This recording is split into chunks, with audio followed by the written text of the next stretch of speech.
Custom එකේ තියෙන ගුදම මුදල් ඇමතිවරයා විසින් තමන්ගේ බිරිඳගේ කම්පැනියෙන් ලියා ගන්න එක බදු ගන්න එක දන්න කස්ටම් එකේ නිලධාරී වැඩ කරන්නේ කස්ටම් එක විසින් රඳවාගෙන තිබුණු ප්‍රාඩෝ රථ 538ක් වගේ කස්ටම් එක විසින් රඳවාගෙන තිබුණා පරීක්ෂණ කරමින් තිබුණා පරීක්ෂණේ මුළුමනින්ම හත්තිටවලා ලක්ෂ 1 ප්‍රාඩෝයකට ලක්ෂ 17ක් දෙන්න කියලා නිදහස් කරා ඇමතිවරයා ඇමතිවරයාට බලය තියෙනවා ඒක දන්නවා කස්ටම් එකේ නිලධාරී දැනගෙන මොකටද වැඩ කරන්නේ ජනාධිපතිතුමා සමා වෙන්න කස්ටම් එක ක්ලීන් කරන්නේ නැද්ද මම මේ ප්‍රශ්නේ අහන්නේ අල ලූණු මිටියේ ඉඳලා ප්‍රතිලාභ අපිට එන්න තියෙන ප්‍රතිලාභ ජනතාවට තියෙන ඇත්තටම කස්ටම් එකේ ප්‍රශ්න කීපයක් තියෙනවා. කස්ටම් එකම තේ මුළු වරායෙම ප්‍රශ්නයක් නේ තියෙන්නේ.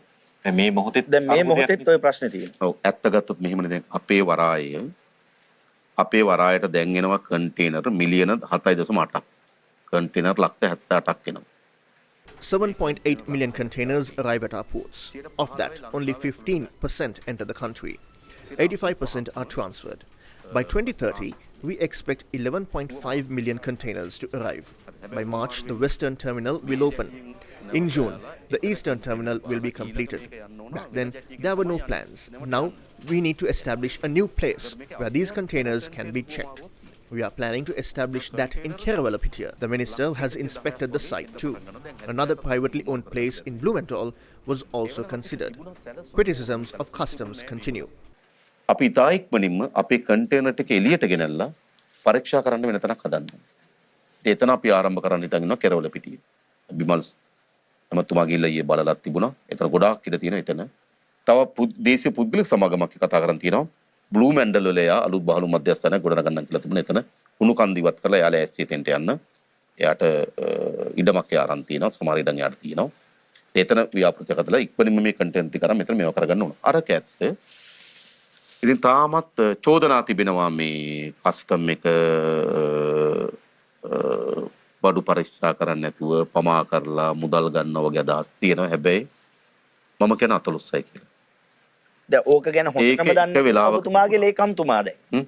ඒ නිසාම තමයි කියන්නේ. ඒ නිසාම ජනාධිපති ලේකම්තුමා. ඒ නිසාම තමයි මම කියන්නේ. ඒකේ සුලභතාවයක් තියෙන්නේ නැති. හැබැයි සැලකිත ප්‍රමාණයකින් අඩු වෙලා තියෙන මට විශ්වාසයක් තියෙනවා.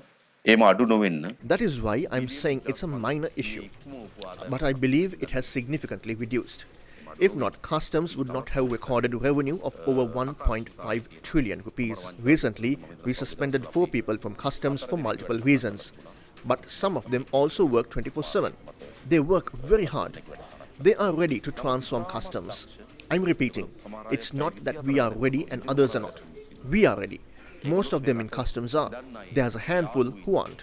For them, we will conduct the required investigations. ඒ හැමදෙනාම මේක වෙනස් කිරීම සඳහා සූදානම් අය. මම මේ නැවත කියන්නේ අපි මේ වැඩේට සූදානම් අනේකා සූදානම් නැහැ නෙවෙයි. අපි මේ වැඩේට සූදානම්. කස්ටම් එකේ බොහෝ අයත් මේ වැඩේට සූදානම්. කොතනක වගේ 14ක් ඉන්නවා. ඉතින් ඒගොල්ලන්ට අපි අවශ්‍ය වෙන පරීක්ෂණ විනය ක්‍රියාමාර්ග ගැනීම තමයි අපේ අපේක්ෂාව. අවුරුදු 70කට වැඩි අවුල්කද ඔබතුමා කියන විදිහට මේක ගෙනල්ලා අතහැරලා තියෙන්නේ මෙතන නම් ඌක කරන්න ඉඩ දෙයිද කරන්න පුළුවන්ද දෙනවා. කස්ටම් එකේ තියෙන ගුදම මුදල් ඇමතිවරයා විසින් තමන්ගේ බිරිඳගේ කම්පැනියෙන් ලියා ගන්න එක බදු ගන්න එක දන්න කස්ටම් එකේ නිලධාරී වැඩ කරයි. Yes, they will. Will a customs officer watch the finance minister take over the customs assets and write them under the minister's wife's account? No. The 538 Prado vehicles held by customs for investigations. The minister stopped all of that and sold each Prado for 1.7 million. The minister has that authority. The customs officer is aware of that. But why work knowing that? If you're aware, you're part of the corruption, why do it? The mentality is it's okay if we earn a small amount from it. That must change. We have not made any threats. We've instructed them to do their job properly. Those who don't will face consequences. We will investigate. All institutions can be changed. This is the new way of politics. අපි ඒක වෙනස් කරලා තියෙනවා. අපි කිසිදු බලපෑමක් කරලා නැහැ. තෝරාගෙන නැහැ. වැඩේ හරියට කරන්න කියලා නිදහස දීලා තියෙනවා. වැඩේ හරියට කරන්න නැති අයට අපි විනය පරීක්ෂණ දඬුවම් කරන්න අපි පැතිරෙන්නේ නැහැ මම කියලා තියෙන්නේ. අද එන්න මම හිතනවා මේ හැම ආයතනයක්ම වෙනස් කරන්න පුළුවන්. RMU එක ගැන චෝදනාව තියෙනවා. ඊට පස්සේ දේශීය ආදායම් බදු එක තියෙනවා. ඉමිග්‍රේෂන් එක ගැන තියෙනවා. ඊට පස්සේ රේගු ගැන තියෙනවා. ඉමිග්‍රේෂන් එක ඒගොල්ලෝ දකින්නේ නැති.